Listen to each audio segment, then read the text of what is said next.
let me get back to where we were a while back, because here's the problem.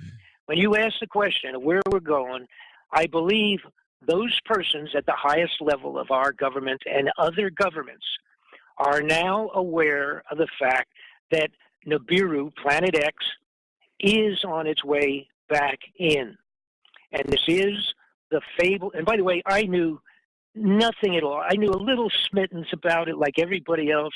I had read a couple of stories 30 years ago or 40 years ago in Reader's Digest or Life magazine. Life is in Post magazine. Those magazines are not even in existence any longer. But they had thought they saw it, and maybe it was someplace and all this stuff. Somebody came to me when I was asking around, and I was saying, what in the world are they spending all of the American people's money on dried foods, bullets, machine guns, and all of that stuff, and going and underground and spending billions and billions for underground facilities? What's going on? And somebody quite simply said, oh, probably the fact that Planet X is on its way back in. And I said, what are you talking about? And then they said, had you ever read Sitchin's, a fellow named Sitchin, Zachariah Sitchin? You ever read his books about the Sumerian clay tablets and about Planet X and Nibiru coming back? And Nibiru means, by the way, in Sumerian, it means planet of the crossing, because it crosses our orbit. And I said, well, I know a little bit. And they said, well, you got to look at this and talk to this guy and talk to that guy and talk to these people over here that have been studying this thing for 20 years and, read up on it. And then I got from a separate direction, somebody said, do you remember the Ronald Reagan speech on the floor of the United Nations when he freaked people out by saying, what if, would we get together with all the people of the world, all of our enemies, come together if we knew there was an extraterrestrial threat headed towards the Earth? Would we come together? And he said that on the floor of the United Nations in 1983, give or take. What do you think about that? Is that legit, or is that just some kind of a lip service? What his speech? Yes, his comment. Yeah, I mean, what was that? No, his comment is right. Because another person information came to me from other separate directions, and they said, it's about 1983 when Ronald Reagan was given the scientific verification that it was coming back, that Nibiru was on its way in. All right, now think about this, now timing and everything. That's 83. 87 was the Iran-Contra hearings. All right, now Reagan was still in at that time, or George Bush, whichever. George Bush, it's, like a second term for him because he was vice president with Ronald Reagan, right? And then just rolled into the presidency. All right. Now, during the Contra hearings, Senator Brooks from Texas, he asked Oliver North, he says, what is it that we have heard about executive orders planned to suspend the Constitution of the United States under the continuity government program? What's going on with that?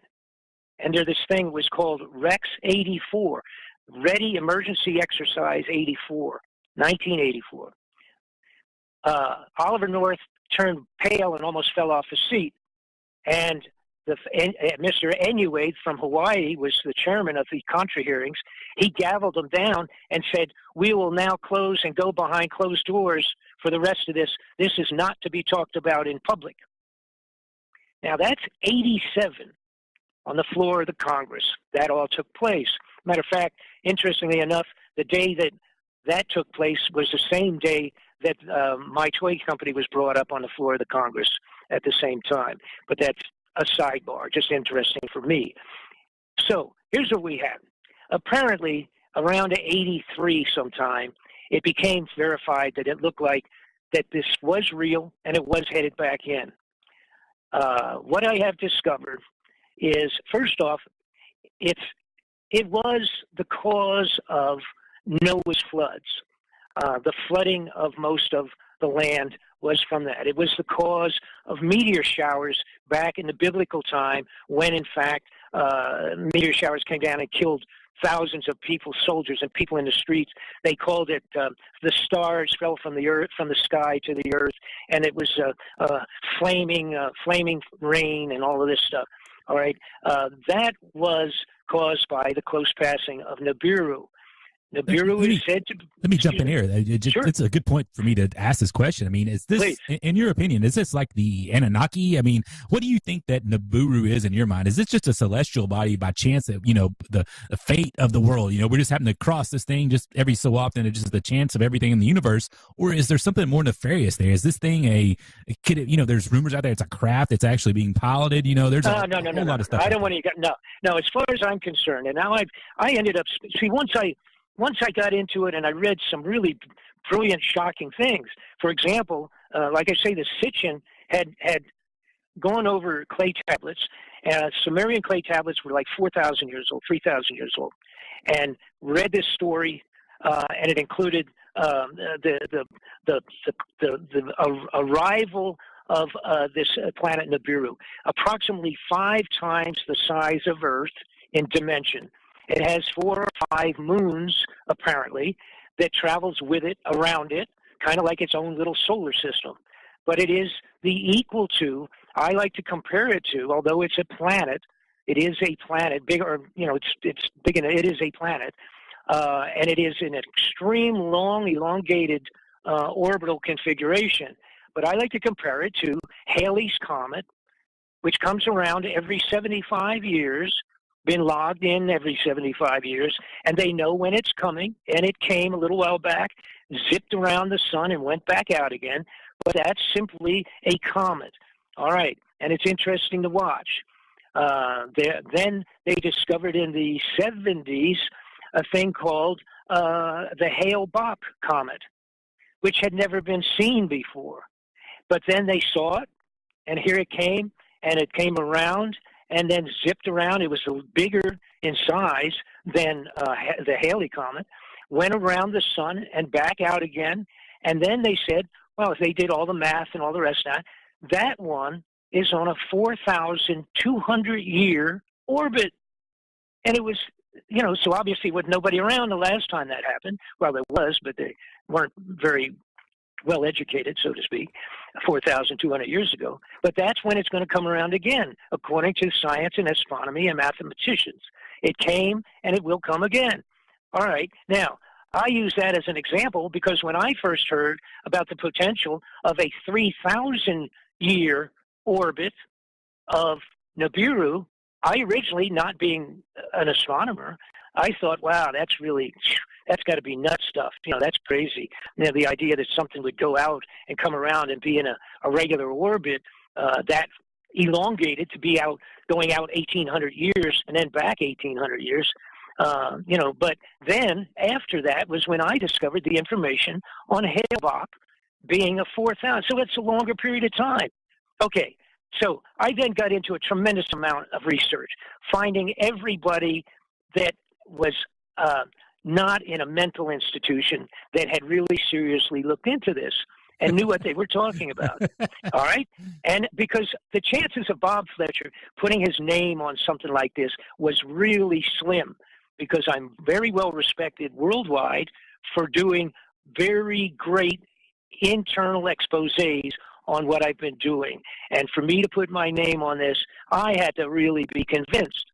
So then I found out, son of a gun, in I'm not sure the exact date, in 1991 or something like that, this Dr. Sitchin, who had everybody throwing stones at him because he was giving people this extraordinary story about this thing coming back around, when the guy that was in charge of, now this is important, the head of the Naval Observatory for the United States of America, his name was Dr. Harrington.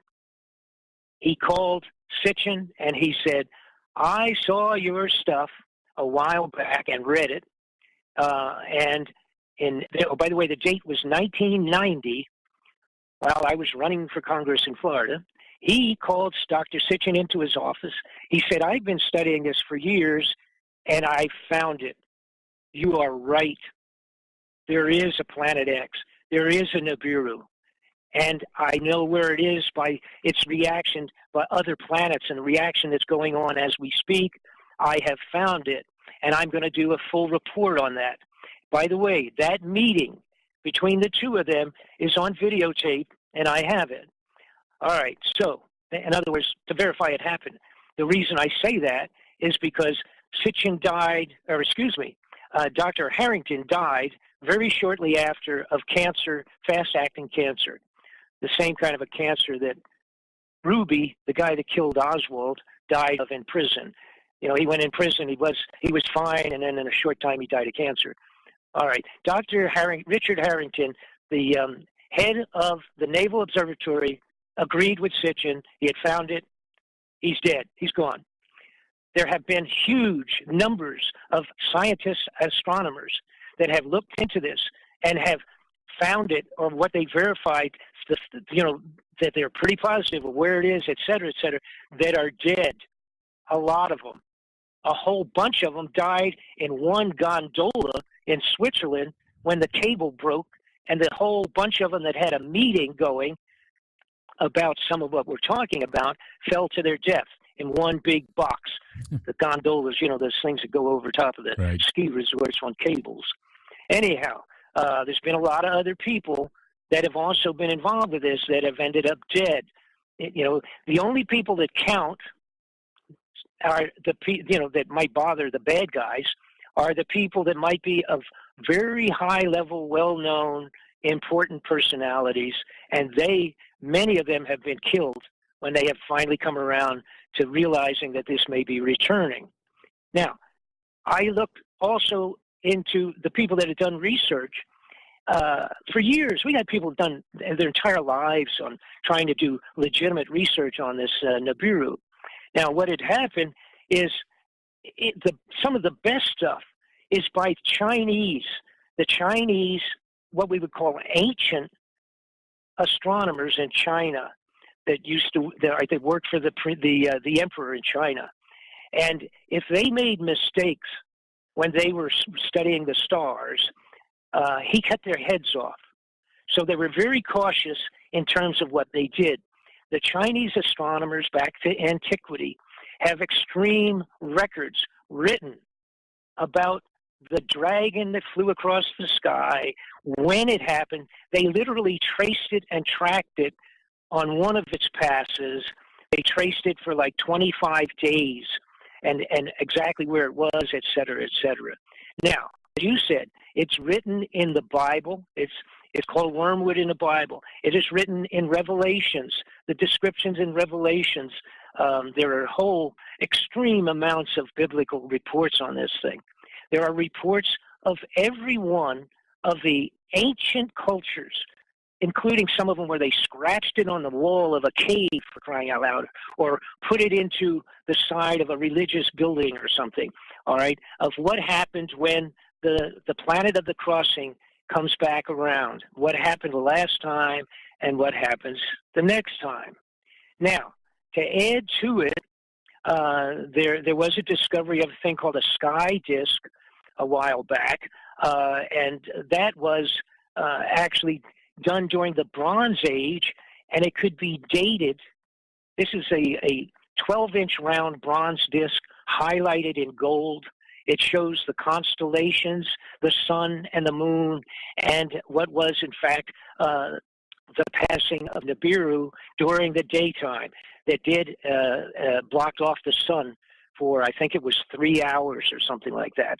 And that old piece, because it has engraved in this bronze, done in gold on top of it, laminated in gold, was 3,600 years old. The dating done with modern astronomers and the brand new computer programs indicates all the way down. Not only can they tell you the day that this was created, which would have probably been a short while after it had passed, because I believe it was actually a poured disk at that time. So it wouldn't have been, it's not like it was done that day, but it would have to have been within a month or two or something. But the new programs that astronomers have now, when you input the locations of the galaxies that are indicated on this disk in gold, where they're located to each other. It came out to even give it was the fact that it was done not only 3,600 years ago, but at 8:35 in the morning on a given day. So that's how accurate the new computerization is on astronomy information. Now, what I'm saying here is there's this whole unbelievable barrage of historic information on the return of Nibiru and how its effects are felt, et cetera, et cetera. So again, I got into studying all of those and getting with several people that are, in fact, and have been studying this for years.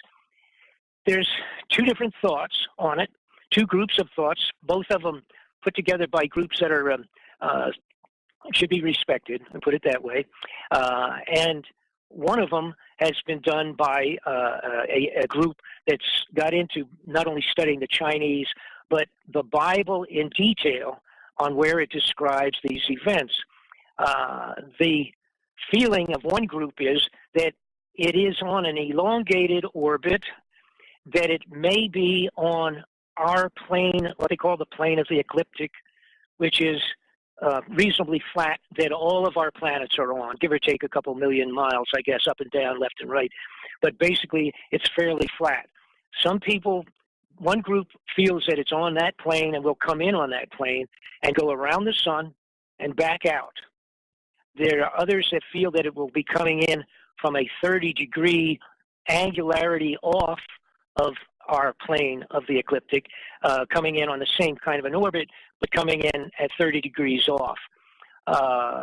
This will affect maybe how long we would be affected and exactly when, et cetera.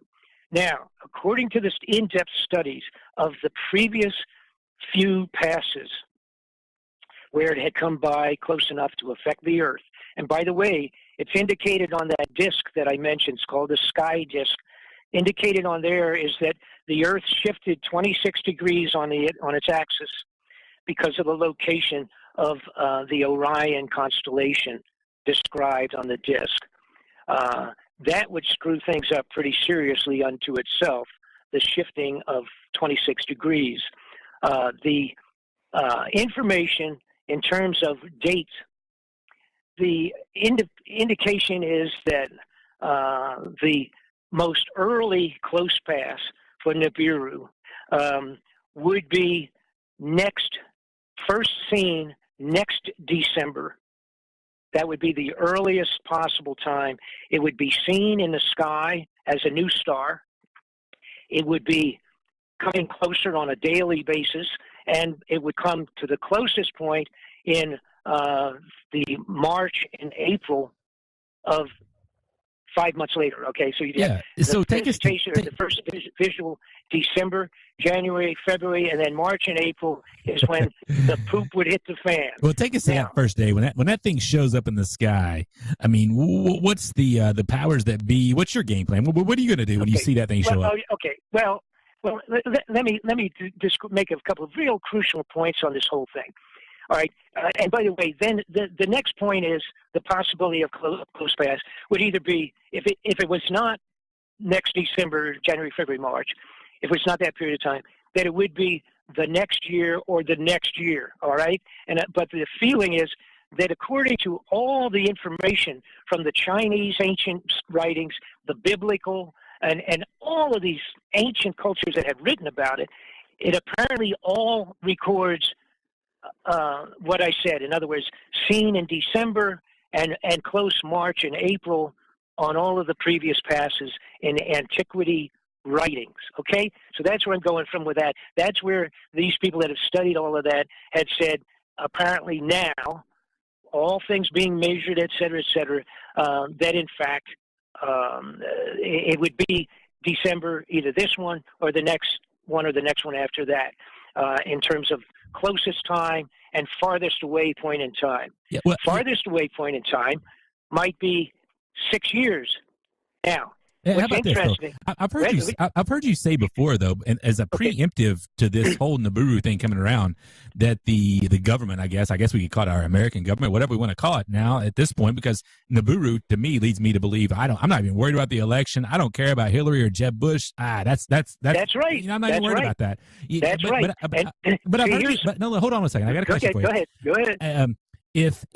If we looking at this thing down the barrel, I've heard you state before somewhere, read it somewhere that you said that martial law has got to be the preemptive thing to this whole thing. So, can you go into that bit for us? Yeah, absolutely. And that was the next thing I was get to. You're 1 page ahead of me all day long here. Okay. So the point, and first off, see, for the people that say, well, and I'm not even go there. Let me just go the direction we're going. All right. There is no way that the corrupted government, who is ahead of us, they've got the infrared telescopes, they've got the planet, they've got satellites they've put up in the last 10, 15, 20 years, headed out, going out, taking pictures way out there with infrared and shooting it back to them. We have no access to that whatsoever. Nothing. We don't even know what the moon looks like on the other side or any of that stuff, because the bottom line is, people say, well, how about NASA? Well, NASA is the United States government, and they're controlled by the corrupted persons at the highest levels. They don't want people to talk about it. Nobody's going to talk about it. They'll be killed if they talk about this stuff.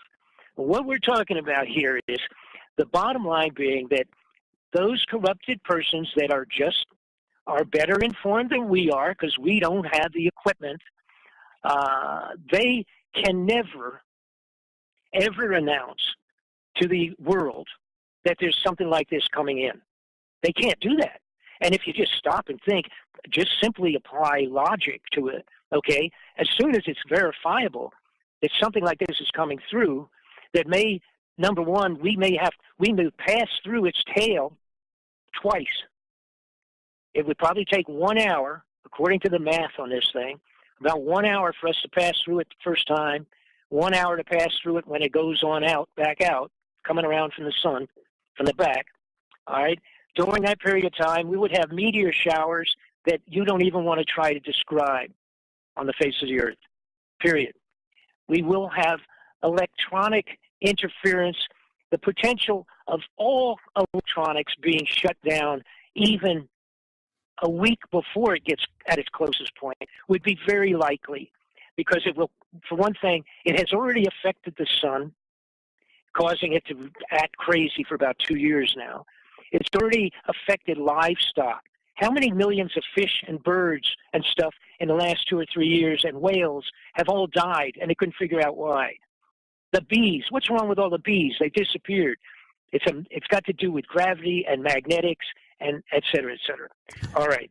The little deal, the little piece of microscopic directional thing that's in the head of a bee and in the head of a bird and in the head of a whale that's caused them all to run into brick walls and they didn't even know they were there. All right? So that's, I think, and many people agree with me, that's an effect already of Nibiru. The idea of telling the people cannot happen. Number one, you can't do that. I mean, you'd be completely insane. You have to use logic, like I said.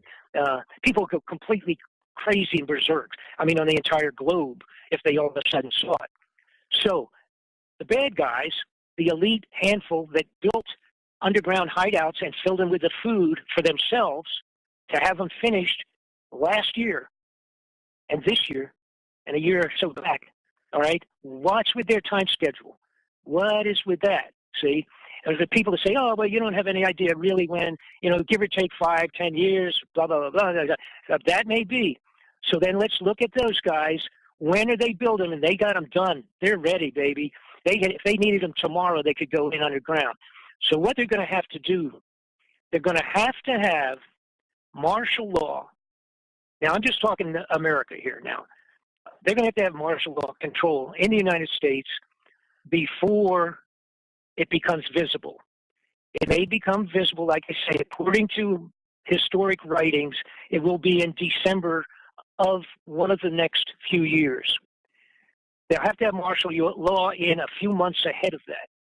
And as I indicated in my DVD, they will utilize, we have to go back to those old plans of the 60s for world government when they said, what is it to make these moves on the people of the United States? It's got to be a serious threat. You can't go and do martial law unless you had, number one, the threat of a major war.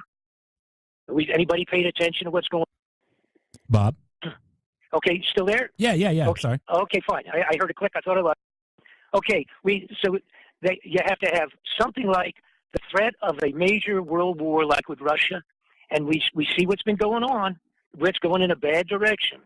Put that aside. Number two, how about if you had something like some terrible disease epidemic? What happened this year? We had Ebola come up on the horizon, didn't we? We don't know where that's at now. That's hanging in suspended animation, right? So we have those types of elements.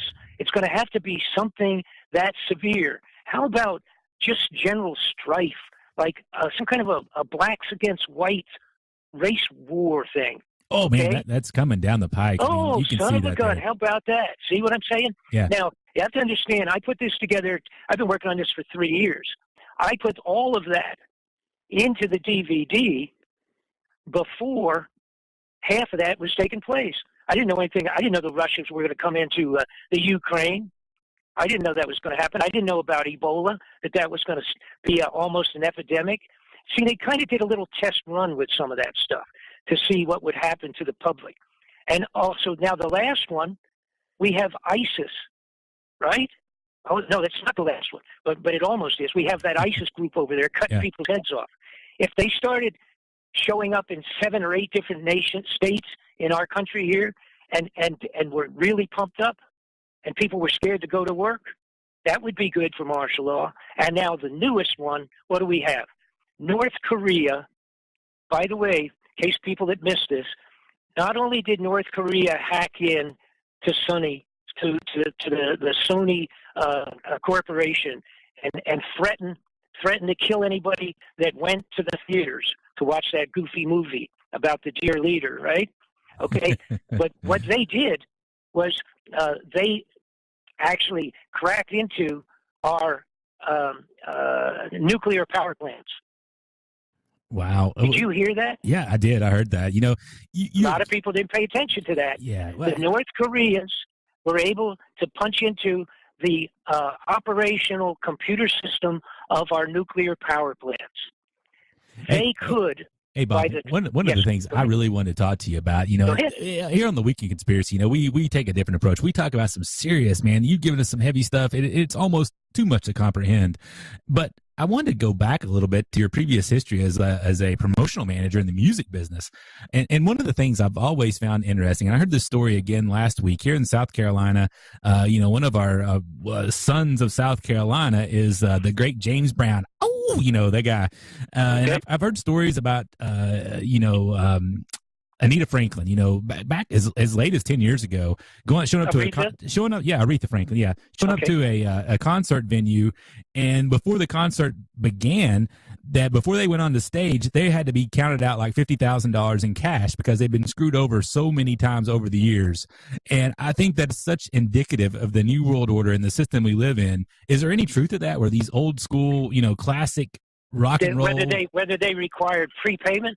Yeah, like I'm talking like cash payment, not like a had to have cash in a bag. Well, going way back to when I was involved. As a matter of fact, I for a short time promoted James Brown stuff. But the bottom line being that see, there's a lot of promoters that have screwed people around. Period. They just never got paid. They got a down payment, they got a contract, and these people would be incorporated. They pay part of what they're going to pay them. Guys go in, they do their entire shows, they do everything, and the guy says, "I didn't make enough money. Sorry about that," and file bankruptcy the next week, and the performers never get paid. So the question is, do these people, and have they periodically demanded payment and cash?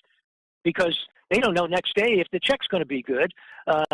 Absolutely, that is, of course, the truth. Now, I can't speak for any individual situations, but whatever. No. That's absolutely that kind of stuff. Yeah, and by the way, sometime if you want to have a great, more relaxed program, I'll come back on and we'll talk some music stuff. I'll give you some stories in the music industry that occur. And I must also add, my one son has for over 30 years managed one of the biggest recording studios in the world. He is still there and has recorded everybody. Oh my gosh! And he's still there. That's just what I wanted to hear. You're on the Weekend Conspiracy. We broadcast worldwide on the Hillbilly Radio Network. And when I've heard you for years on Alex Jones, Coast to Coast. I mean, you've got the links on your website. I've linked to your website on the Weekend Conspiracy. And when I didn't know this about you until earlier this week when I was researching the interview a little bit. When you were talking about Loretta Lynn and Conway Twitty. As a hillbilly, man, I mean, that's just, they are gods to us hillbillies. And I just I'll tell you what, both of them are great people. And my position was, I was the promotion manager for MCA for a few years, and then I opened up my own record company. And I also had done that for Mercury Records and ABC Distribution, ABC Records, and a couple others I haven't even remembered now. But these were the greatest. It was the greatest time and the greatest performers. And I was the manager director for the entire Southeast. I was in your backyard. I had 4 offices, one in Miami, one in Nashville, one in Memphis, one in New Orleans, and one in Atlanta, Georgia. All right. So you're setting me up here. I'm going to let you go after this. Okay. And this is the finality of this thing. And I just want you to give me an honest opinion, okay, of this. Hold on. Just give me 1 second here. Here we go. We're going to get started right here. I'm going to give you the best I've got. And just let me know, thumbs up or thumbs down. I don't need a lot of, critique because it may hurt my personal, view of myself. So here we go.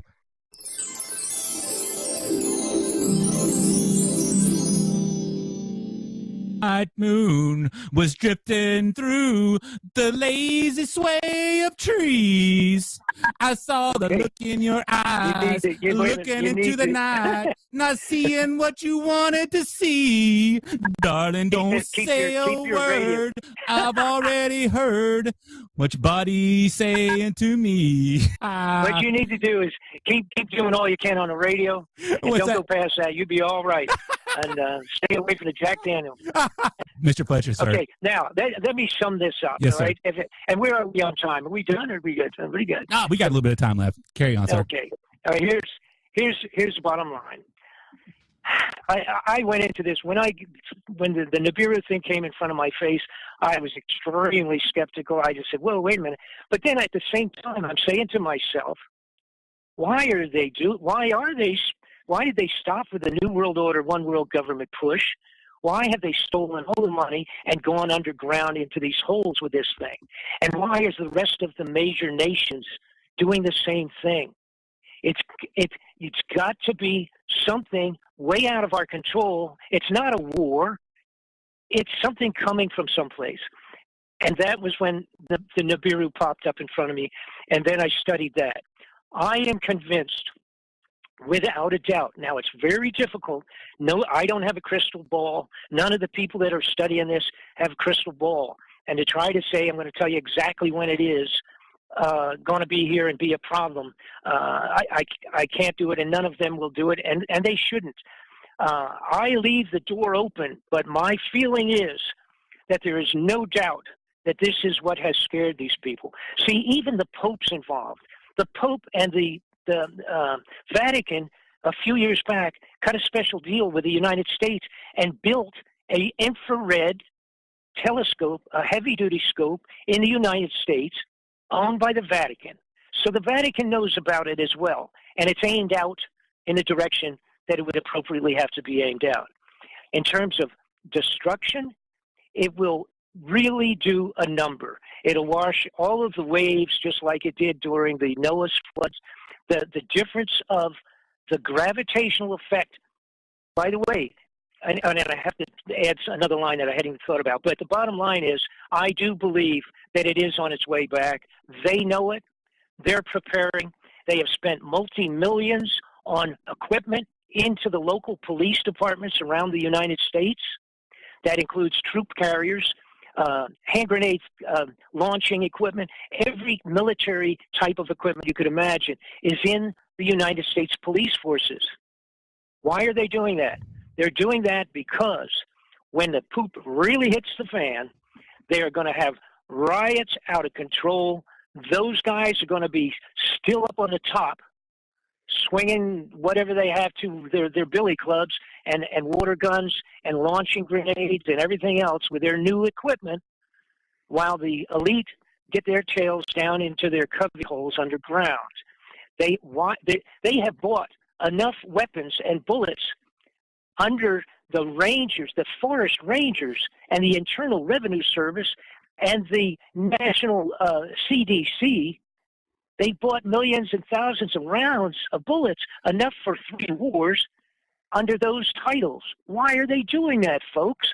Why are they underground? Why are they building those? Why are they spending millions and billions in the foods and putting them under the ground? They're putting them underground last year, last month, and this week.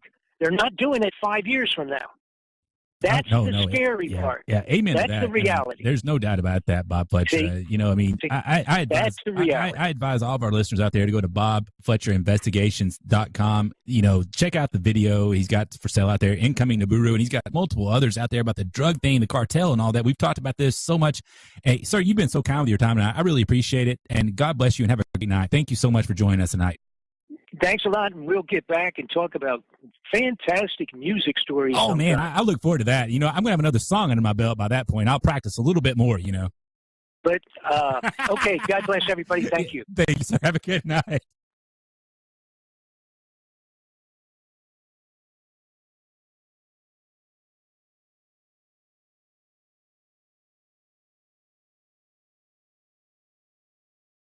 Now, let me get back to where we were a while back, because here's the problem. When you ask the question of where we're going, I believe those persons at the highest level of our government and other governments are now aware of the fact that Nibiru, Planet X, is on its way back in. And this is the fable. And by the way, I knew nothing at all. I knew a little smittens about it like everybody else. I had read a couple of stories 30 years ago or 40 years ago in Reader's Digest or Life magazine. Life is in Post magazine. Those magazines are not even in existence any longer. But they had thought they saw it, and maybe it was someplace and all this stuff.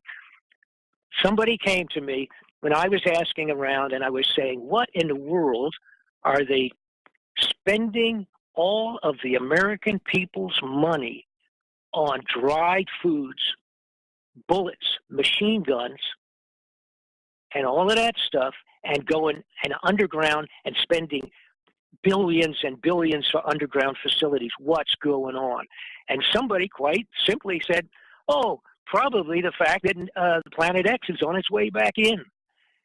And I said, what are you talking about? And then they said, had you ever read Sitchin's, a fellow named Sitchin, Zachariah Sitchin? You ever read his books about the Sumerian clay tablets and about Planet X and Nibiru coming back? And Nibiru means, by the way, in Sumerian, it means planet of the crossing, because it crosses our orbit. And I said, well, I know a little bit. And they said, well, you got to look at this and talk to this guy and talk to that guy and talk to these people over here that have been studying this thing for 20 years and, read up on it.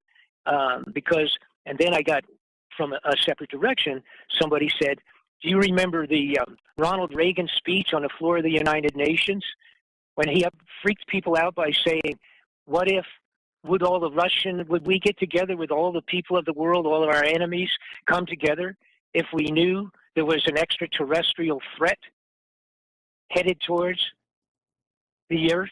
Would we come together? And he said that on the floor of the United Nations in 1983, give or take. What do you think about that? Is that legit, or is that just some kind of a lip service? What his speech? Yes, his comment. Yeah, I mean, what was the? No, his comment is right, because another person had information came to me from other separate directions, and they said, it's about 1983 when Ronald Reagan was given the scientific verification that it was coming back, that Nibiru was on its way in.